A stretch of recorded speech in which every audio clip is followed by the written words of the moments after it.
everyone. Welcome to session 14 of the SCTS Foundation Doctor Academy teaching program. I'm delighted to be joined by Mr Yassir Iqbal, who's a cardiac surgeon from Queen Elizabeth Hospital in Birmingham. And tonight he's going to be talking to us about cardiothoracic emergencies with a particular focus on cardiac tamponade. Without further delay, over to you, Mr Iqbal. Thanks very much, Hanad. It's a pleasure to be presenting again, and thank you for inviting me to talk on this topic. Is my slides and my audio coming through okay? Yes, perfect. Fantastic, good. Okay, so this is an important topic when managing and working in the firm in cardiology or cardiothoracic surgery, and it's something that is encountered in sometimes the most obvious of situations or sometimes the most insidious of situations. So having its awareness is very important. It's not a very big topic, but there are some nice physiological features associated with this condition, and it can present in a variety of ways. So I'm just going to go to our sort of introduction. So essentially, it's a clinical diagnosis, cardiac tamponade. As you may recall from your textbooks and education from clinical education and medical school, it's related to the accumulation of fluid around the heart, and that leads to an impaired filling and function of the heart and leading to hemodynamic compromise. I'd like you to think of it in a way that it's one of the causes of a low cardiac output syndrome. So if you think of low cardiac output syndrome as an umbrella term for various conditions, cardiac tamponade is one of the conditions that contributes towards that. Historically, it's been reported as clinical findings as a Beck's triad, which we'll go into in a bit later. An appearance of raised JVP, muffled heart sounds, and hypotension. These are the features of Beck's triad. Like I said, the variety of causes for cardiac tamponade are widely varied. In our speciality in cardiothoracic surgery, we can see it most commonly in patients who have had cardiac surgery. They can present with a tamponade in the early phase of their procedure, or even later on in their post-operative course, sometimes many weeks after their procedure.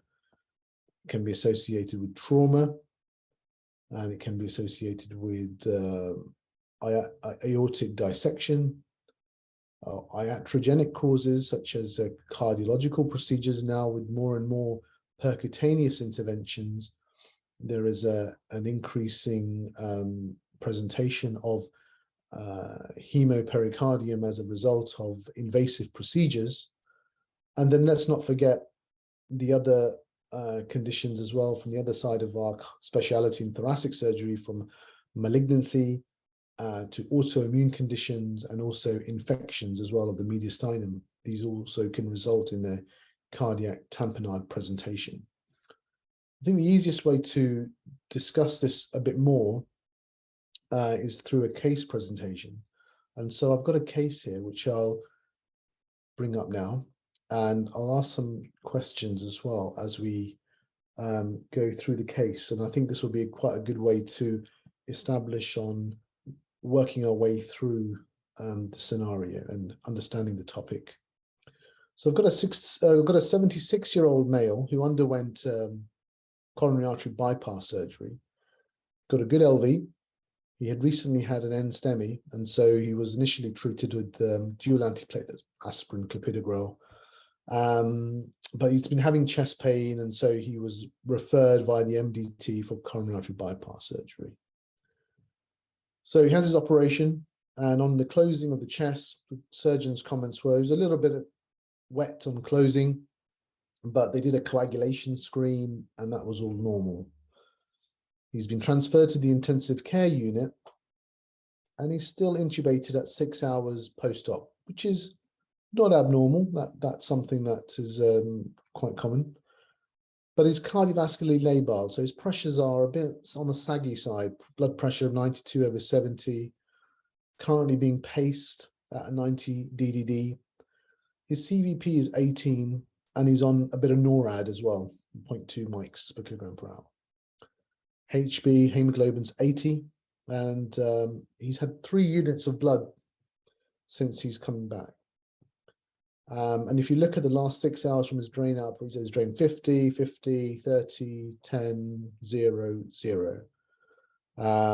Urine output, again, not great. He had normal renal function, but the last 3 hours his urine output's been 10, 10, 10 mils. Obviously in the ITU, they've done a thromboelastogram to look at the coagulation profile. They looked at ACT to see if there was any residual heparin effect. And he's had a little bit of clotting products as well, some 4-FFP, 2 cryoprecipitate, and 2 platelets as well. I'm just going to go through the participants and just offer your comments on anything that you see here that may make you a bit cautious or a bit worried about this patient's progress over the ITU in the last 6 hours. So I'll start from the top. Aziz, could you comment on anything from this slide that worries you at all? We have an Aziz as a participant. Are you able to comment? No. Okay. I'll move on to, Aziz is, yeah, no. Okay. Charilos, I'm sorry if I mispronounced that. Charilos Tsoupalas. No. Feel free to unmute yourself, guys, and engage with the session. It's an interactive session, so unmute and offer your comment. The CVP of 18 is quite high. Yes. Okay, is that Dr. David who's just commented? Yeah. Okay, thanks, David. And blood pressure is 92/70. Yeah. So those are a few signs for cardiac tamponade, as that is a topic. Heart rate, we cannot comment much because the patient is paced. Yeah. And giving all those product of FFP, 2 cryo, 2 platelets suggests there's ongoing issues with clotting. So, okay, yeah, low urine output will be a issue there. Of course, yeah. So if we break it down, so very good points there, Dr. David. So yeah, on the slide, what we can see, things of concerning. Well, it's been 6 hours now in ITU, and his CVP is 18. He's got a HB of 80, and he's had 3 units of blood, which is something that's alarm bells are ringing. So this guy is bleeding. Yeah, he's been given blood, and despite that, his HB is still only 80. Drain outputs, again, minimal. And again, some in the right context, that would be reassuring. But when you get sort of zeros coming out of your drains in the early postoperative period, I get a bit concerned. And then in addition to that, his oliguria and also his amount of clotting products does make me concerned that this patient may have bled postoperatively. Now, you're the duty doctor on the intensive care unit. Anyone from the audience wants to mention about what sort of investigations or steps they would like to take on next in managing this patient? What should be done next? This is to do a chest X-ray, echo. I suppose inevitably, I think it looks like that patient will go back probably for a restenotomy for if he's clinically indicated. He's on a lot of noradrenaline as well. So yeah. But yeah, I suppose maybe as an echo. It's just to full set of bloods again. I suppose look at the coag. Do an ABG. Yeah, what were you looking for in the ABG particularly? I suppose you look at the lactate anyway and stuff. You look at the base excess, look at the HB on that as well. Yeah, yeah. Okay, very good. So excellent points there. I mean, first of all, you want to go and see the patient and then assess the patient. Have a feel of the peripheries. Is the patient cool? Are they clammy? Are they peripherally shut down? This would suggest that this patient is in a sort of a low cardiac output state.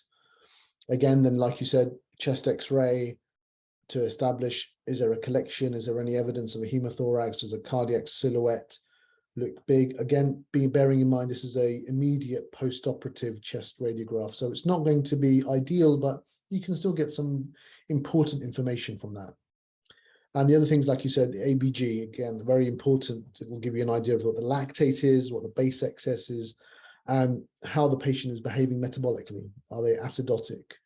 And so, like you said, look at the base excess and the pH, and correlate the HB as well. Again, how is the HB responding to all the blood and transfusion that we've given, or is it dilutional from all the other things that the patient's been receiving?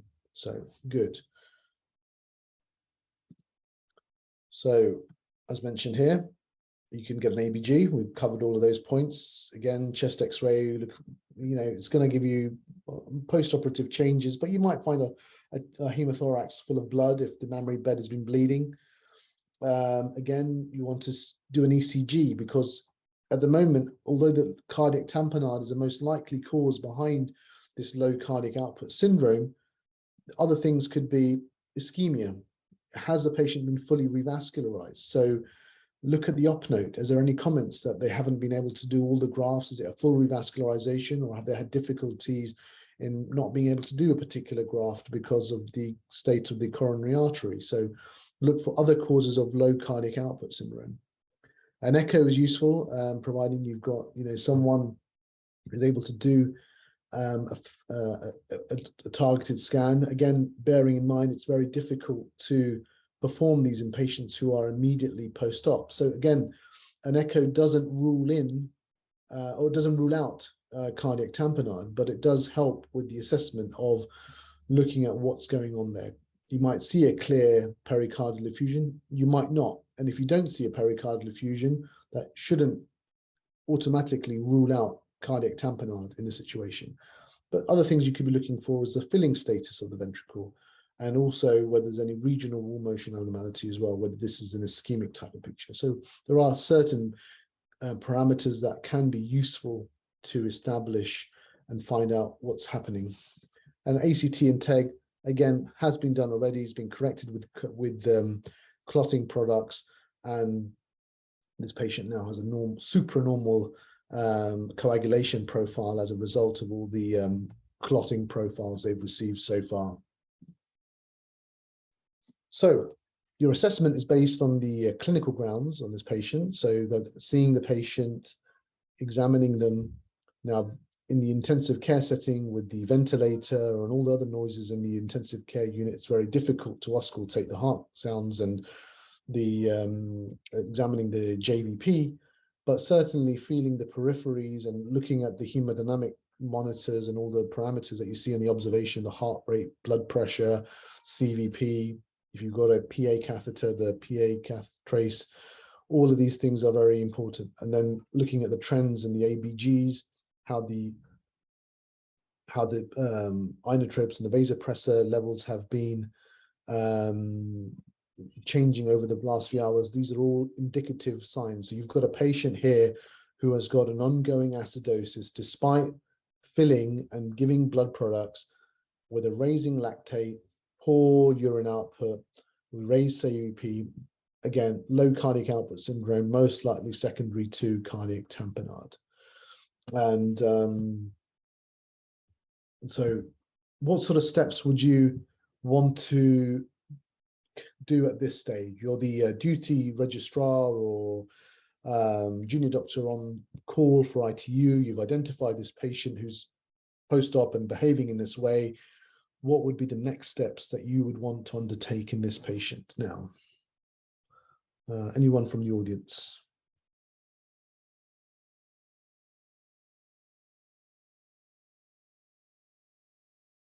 I'm going to pick on someone.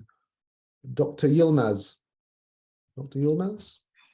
Hi, I just missed the question. Could you repeat that? Yeah, so now that you've identified that the patient is acidotic, they've got a low cardiac output syndrome, and they've got a high lactate, high CVP, you're concerned that they're tamponading, what would be your next step now in this stage? First of all, stabilizing the patient, such as like giving oxygen.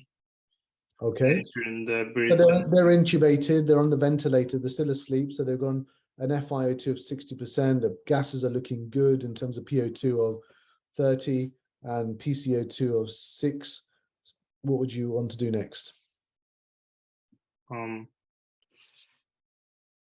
Checking them.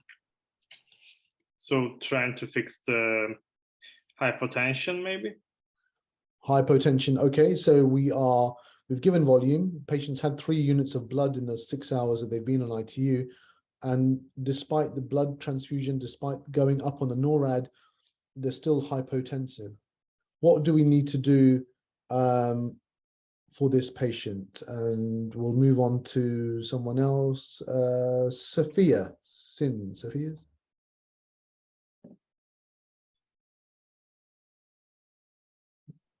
Okay.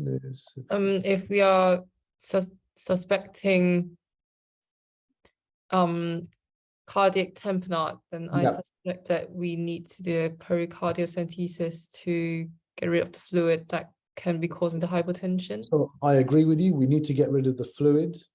So what would be the best way we do this at this stage? This patient's 6 hours post-operative.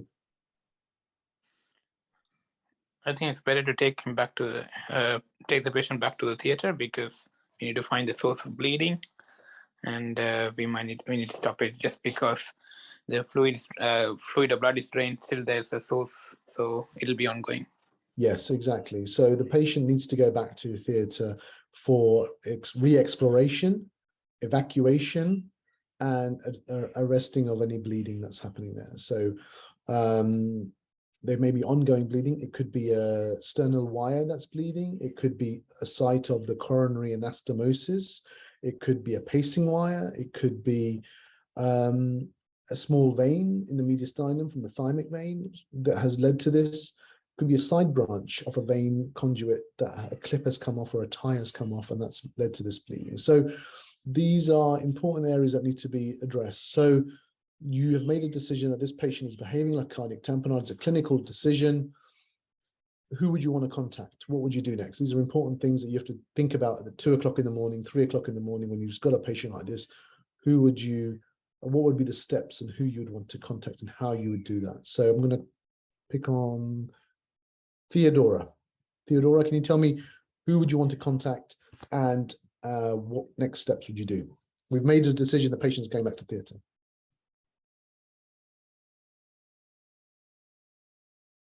Okay, no response from Theodora. Tom Edington? Well, you want to get in touch with your consultant so they're aware of what's going on. Yep. They're probably going to want to come in. Yep. Speak to the anaesthetists, get them to come and assess the patient. Yeah. Speak to the theatre staff, make sure there's a theatre team available and there's a theatre available. Yeah. So there's some way for you to go. Because you ideally don't want to be in this on ICU if you can avoid it. Right.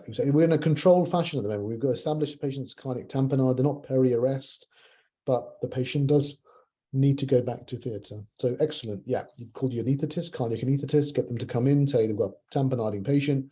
Please, can you come in? We need to go back to theatre for re-exploration. You get your cardiac theatre team to come in, and you get your consultant obviously needs to be aware and coming in as well. And the perfusionist may or may not need to come in, but often, in some units, they will come in regularly and provide you with a cell saver if necessary as well. So the most important situation in this setting is to open the chest and to relieve the tamponade. That's what you want to achieve. That will save the life of this patient and improve the outcome from the operation as well. So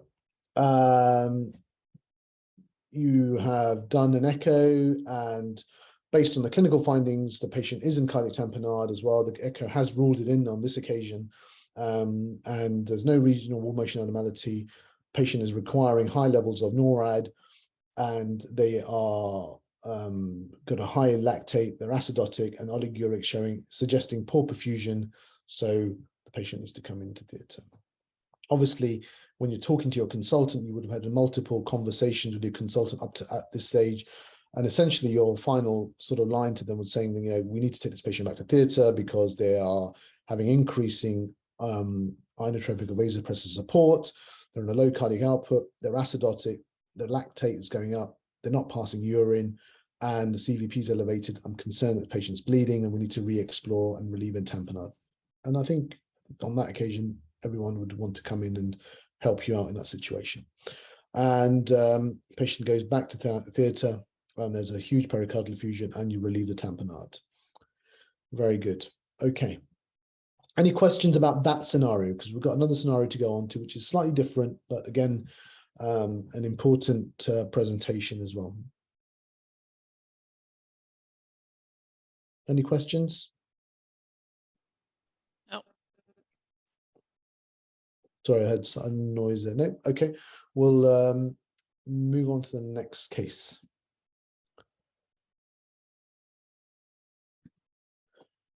Okay, so I've got another patient. This is Mrs. Walters. She underwent a tissue mitral valve replacement around about 3 weeks ago. And she's also got a background of long-standing AF. She's had it for more than 15 years. And she's normally controlled with a beta blocker. And she's also got a NOAC as well. She's on a apixaban for her atrial fibrillation. And she was had her operation, done well on the recovery from her operation, and then before discharge they said, well, because of your AF we need to anticoagulate you, we'll restart your apixaban as well. So that's been restarted. And then she's called a secretary saying that she's become really breathless and she's feeling really weak, and your secretary's booked her in for an urgent appointment 3 weeks earlier than what she should have been seen. Normally we see our patients at 6 to 8 weeks. Now she's come in for a 3-week appointment because just she's not feeling quite herself. How would you proceed in assessing this patient when you meet her in clinic? Let's start with Maria. Maria, are you able to tell us what you would do and how you would proceed when you meet Mrs. Walters in clinic? No. Okay. Julia? I guess you'd want a bit more of a detailed history about this shortness of breath that she's presented. Is it at rest? Is it on exercise? Is she able to lie flat at night? Does she need any pillows? Okay. So she tells you that she minimal effort gets her breathless. She has to sit up. She can't lie flat because she gets really breathless when she lies flat, and she just feels weak all the time and really tired as well. Does she have any symptoms of fluid overload? Any peripheral edema? Now that you mention it, actually, she mentions that her ankles haven't really settled down. They've become quite puffy on both sides. Both her ankles are quite puffy. They weren't puffy like this before. And do we have a recent BNP reading for her? No, they didn't do that. The cardiologists tend to do that, and not our. But before she had the surgery, did she have an echo done? Did she have any? Yeah, she had an echo preoperatively and intraoperatively. Preoperatively, she had severe MR, and it was not repairable, so they had to do a replacement. Intraoperatively, the results of the mitral valve looked good. She's got a good LV. Yeah, so they were happy with the echo on the intraoperative. Thank you. And on auscultation in the clinic, can we hear anything? Not really, no. I mean, she's got a bit of background of COPD as well, barrel chest, so you can't really hear things clearly. Yeah, but air entry is good bilaterally. Respiratory examination's unremarkable. Anything else in the examination you'd want to feel for?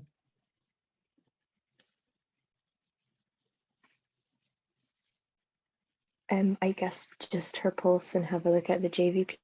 Yeah, okay. So what are we looking at the pulse here? Is it regular? It's irregular. She's got a long history of AF. But she's not on any rhythm control drugs. She is normally. I mean, I haven't got a whole list of her medication listed here, but she's normally on digoxin, but that was switched to a beta blocker. She's on bisoprolol 1.25. And she's tachycardic when you feel her pulse. I guess I'd want. Oh, sorry. She's tachycardic. Yeah, so an ECG? Okay, shows you that she's got fast-paced AF, 112 beats per minute.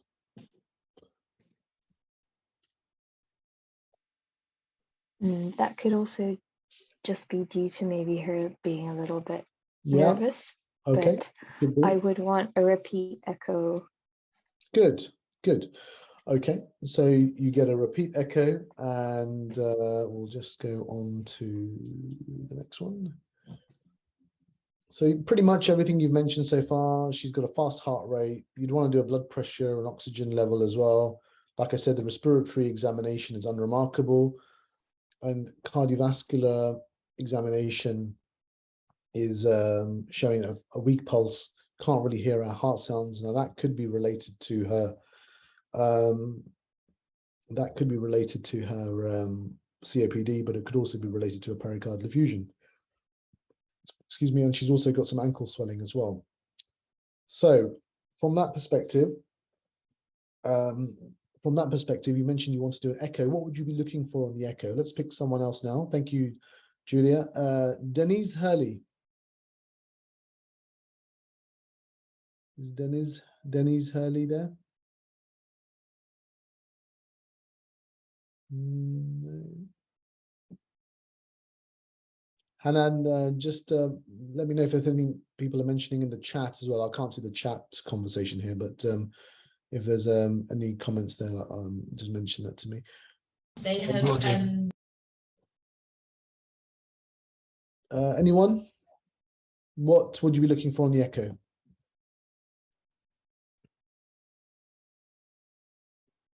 Any function or pericardial effusion? Yeah, okay, very good. So we're looking for pericardial effusion. Is there a collection around the heart? And while we're doing the echo, and what else would we be looking for here as well? The valve has been seated properly. Yeah, okay. So the valve is seated properly. It was intraoperatively. The TOE showed an excellent mitral valve replacement. But obviously, what things about the valve are you looking for? The gradient. Okay, so you're worried about a prosthesis mismatch. What other things would you be looking for? Of the valve, or yeah, of the valve.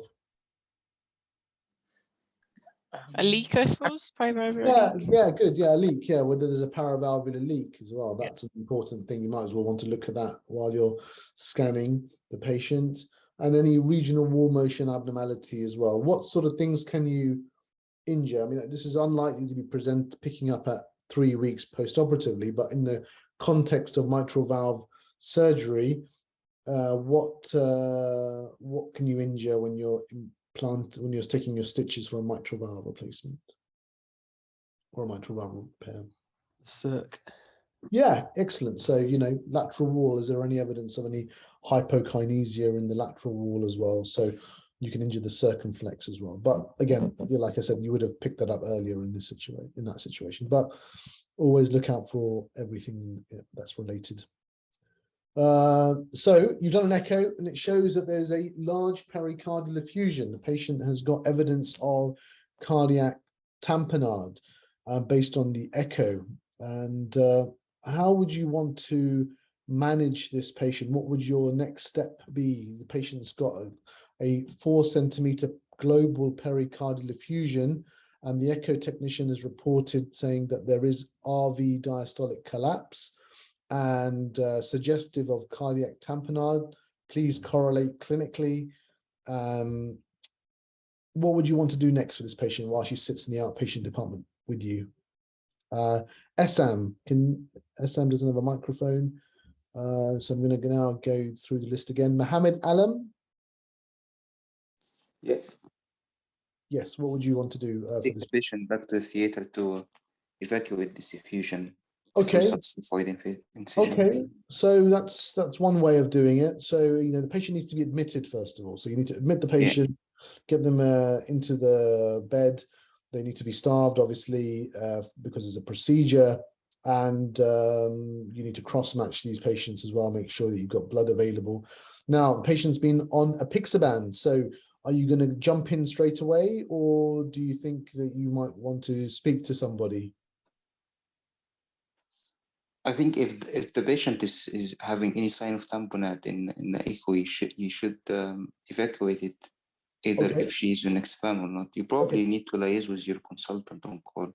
Okay, so you liaise with your consultant cardiac surgeon. She patient stable. She walks into outpatient clinic. Yes, she's breathless. And I agree, you can't really delay this much longer, but who would you want to speak to? Because there may be some things that you want to give to this patient before you put a knife to them. Blood bank, maybe? Hematology? Yeah, exactly. You'll speak to your hematology colleagues and say, my patient here has been on the Pixaban and she's got a pericardial effusion. So you may need the use of various clotting products and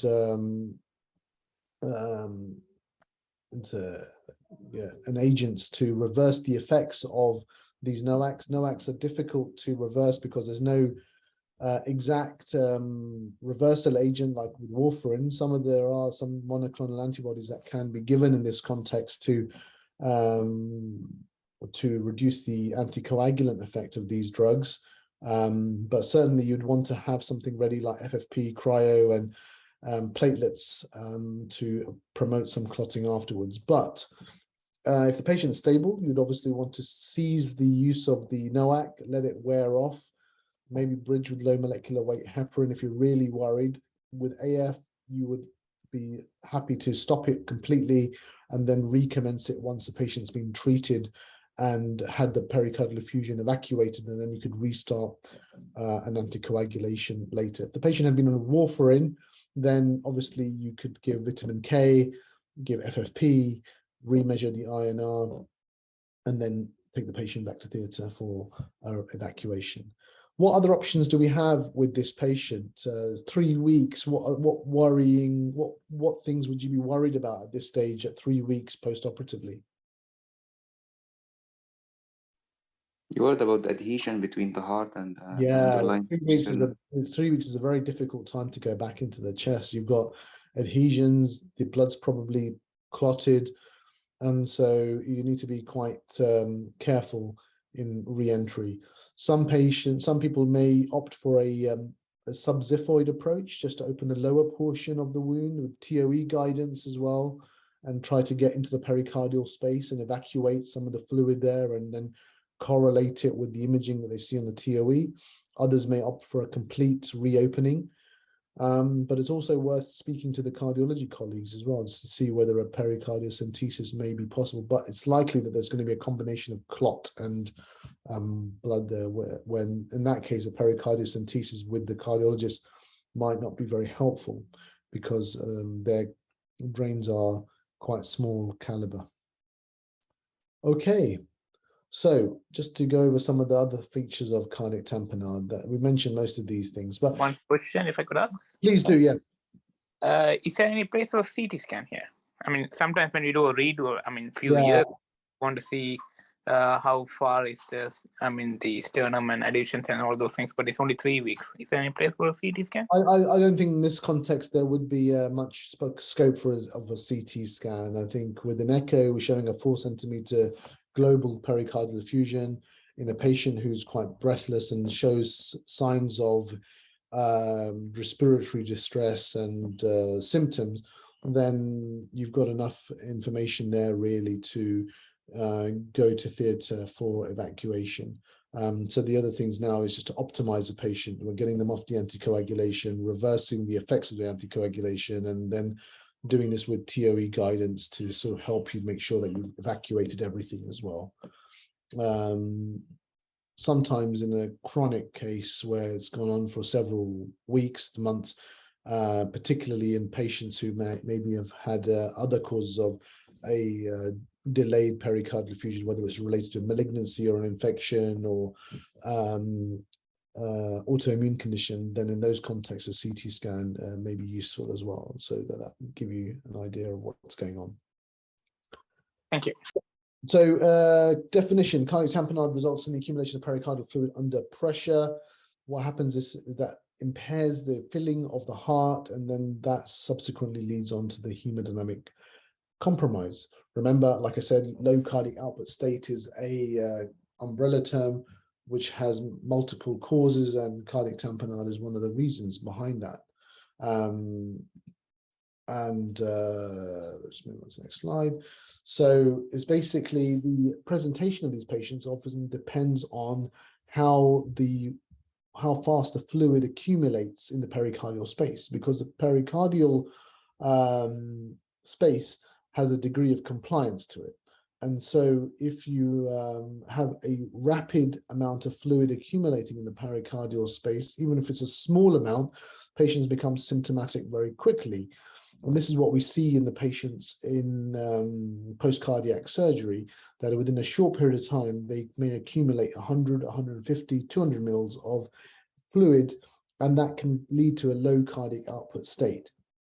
And in other situations, like Our Lady, who has been on an anticoagulation post-operatively, it's taken several weeks for her to develop the symptoms, and she's presented slightly differently with dyspnea and lethargy.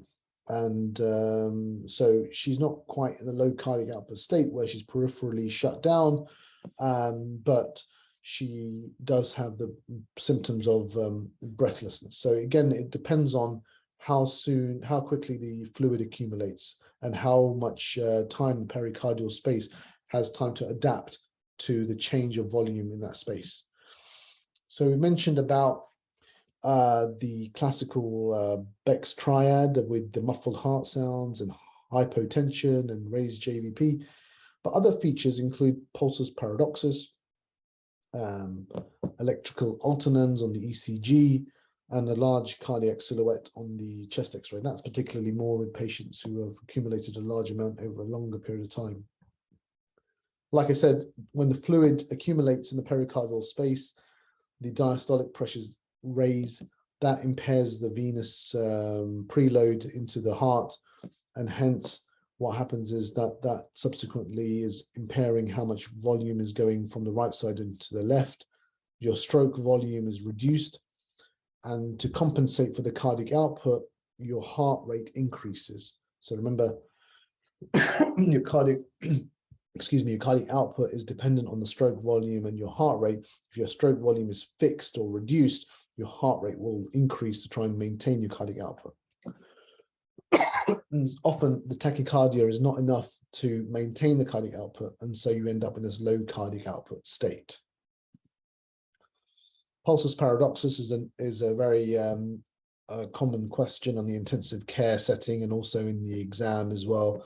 And you may be asked about it and what the mechanism is and what it is. Essentially, you get a drop in the systolic blood pressure on inspiration.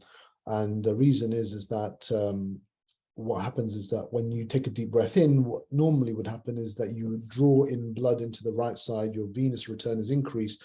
That blood would then go into from the right ventricle through into the lungs, into the left side, and increase your stroke volume and increase your cardiac output. But because you've got a reduction in the compliance in your pericardial space, when you take a deep breath in, you don't get as much increase in your venous preload, and hence what happens is that your LV filling volume is reduced, your stroke volume is reduced, and your cardiac output is therefore reduced as well. So that is what we see in the Pulsus Paradoxus. So you get a paradoxical drop in your blood pressure by 10 millimeters of mercury on inspiration.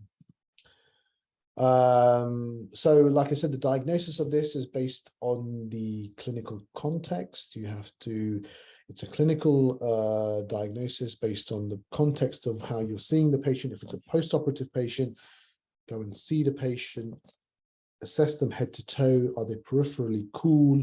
Look at the trends and their parameters and their blood pressure, their CVP.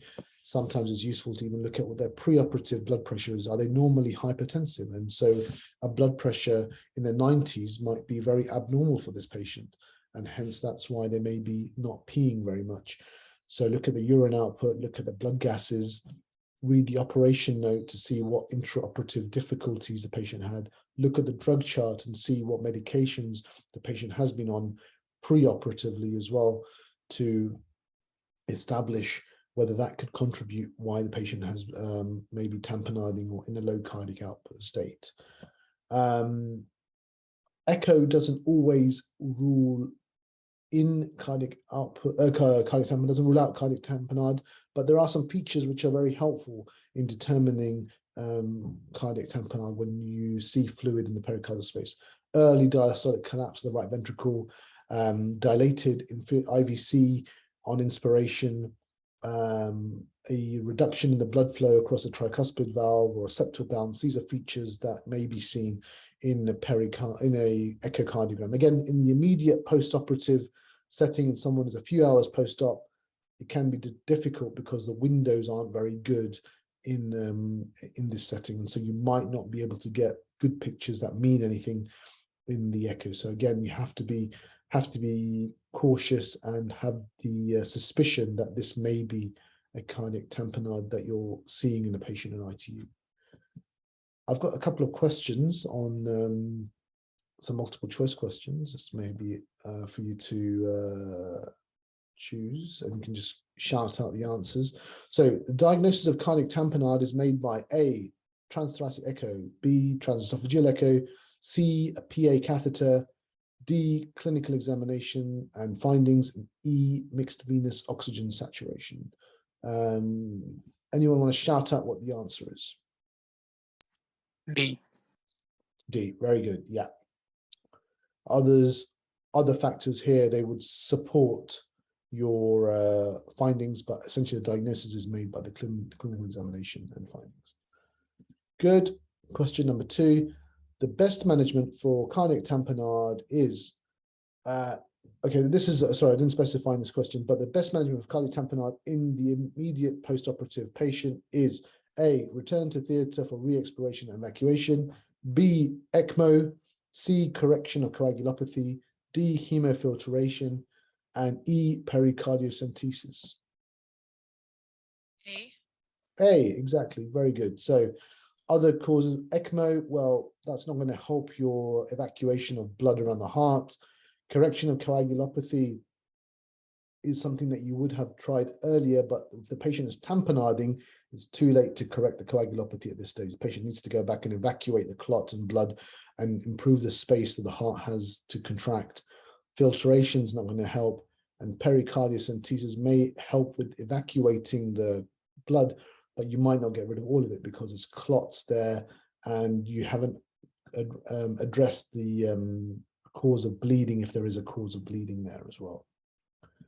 And question number 3, on the diagnosis of cardiac tamponade, the next best step is to A, arrange a CT scan, B, wake and extubate the patient to consent for return to theatre.